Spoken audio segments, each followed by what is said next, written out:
Now that Donald Trump has officially started his second term in office, the stakes for Canada are higher than ever. From trade disputes to threats of tariffs and even hints of annexation, the U.S. has made its demands on Canada abundantly clear. But how has Canada responded under Justin Trudeau? And what can the next Prime Minister do to preserve Canada's independence while maintaining critical ties with its southern neighbor? Let's break it all down. To understand what the U.S. wants from Canada, we first need to acknowledge the long-standing trade irritants that have plagued the relationship. These issues go beyond Donald Trump's presidency and are deeply rooted in U.S. demands for greater access to Canadian markets. For decades, U.S. administrations have criticized Canada for its protectionist policies in key sectors like agriculture and telecommunications.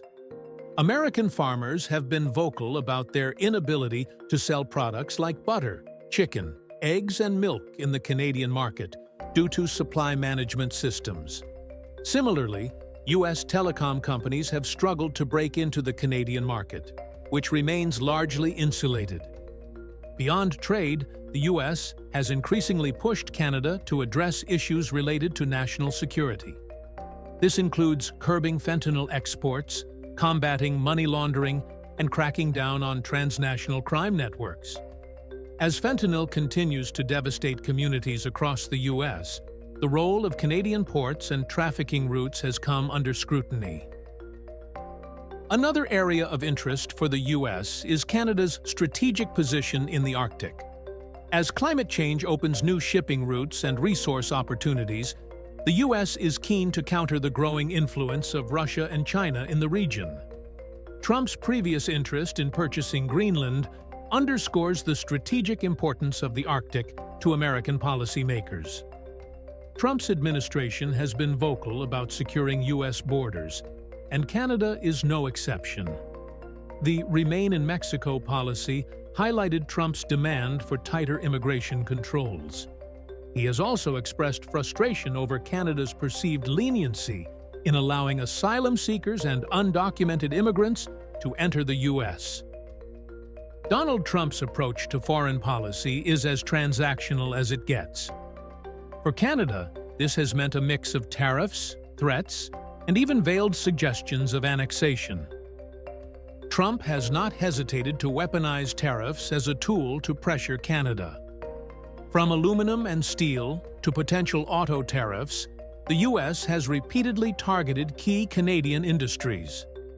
These tariffs are not just economic tools but also political ones, designed to force Canada into compliance with American demands. While outright annexation may seem far-fetched, Trump's rhetoric has occasionally hinted at reducing Canada's sovereignty.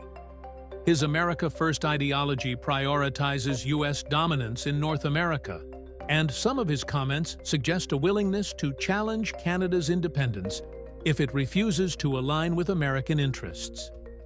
Trump's strategy relies on leveraging America's economic and military power to gain concessions. He views Canada's reliance on the U.S. market as a vulnerability and is not afraid to exploit it. Under Prime Minister Justin Trudeau, Canada has taken a cautious and often reactionary approach to U.S. demands. While Trudeau has emphasized the importance of multilateralism and progressive policies, critics argue that his government has failed to address the core issues straining U.S.-Canada relations. Despite decades of complaints from the U.S., Canada's supply management system remains largely untouched. Trudeau's reluctance to open up the agricultural market has fueled frustration in Washington, making it a recurring sticking point in trade negotiations. While Canada has made some efforts to curb fentanyl trafficking and money laundering, the U.S. views these measures as insufficient. American officials have called for a more robust and coordinated approach, which has yet to materialize under Trudeau. Trump's presidency has been marked by unpredictability, but Canada's response has often been reactive rather than proactive. By failing to anticipate Trump's tariff threats and immigration demands, Trudeau's government has been caught off guard multiple times. As Canada looks to the future, it's clear that a new approach is needed.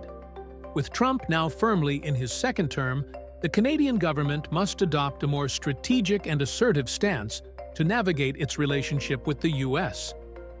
Reducing Canada's dependence on the U.S. market is crucial for long-term stability.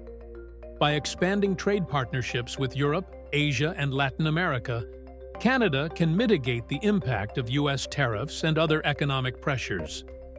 Canada's next leader must take a proactive approach to resolving long-standing trade irritants. This includes making concessions on supply management and allowing greater access for U.S. telecom companies. While these measures may be unpopular domestically, they could help ease tensions with Washington. To address U.S. concerns about fentanyl trafficking and transnational crime, Canada should invest in stronger border controls and law enforcement measures. Collaborating with the U.S. on joint initiatives could also help rebuild trust. As global competition in the Arctic intensifies, Canada must assert its sovereignty while cooperating with the U.S. on mutual security interests. Investments in Arctic infrastructure and defense capabilities will be key. While maintaining strong ties with the U.S. is essential, Canada should also prioritize its relationships with other global powers. A balanced foreign policy will help Canada avoid over-reliance on its southern neighbor. Now that Donald Trump has officially started his second term as U.S. President, Canada faces significant challenges in maintaining its independence and protecting its interests. The demands from Washington are clear: open up markets, address security concerns, and align more closely with U.S. policies. Under Justin Trudeau, Canada has struggled to meet these demands, leaving the door open for a more assertive and strategic leader to step in. Canada's next Prime Minister must navigate this complex relationship with a clear vision and a willingness to make difficult choices. By diversifying trade, addressing U.S. concerns proactively, and asserting Canada's sovereignty, the country can chart a path forward that preserves its independence while maintaining critical ties with its most powerful neighbor. What do you think Canada's next Prime Minister should prioritize? Let us know in the comments.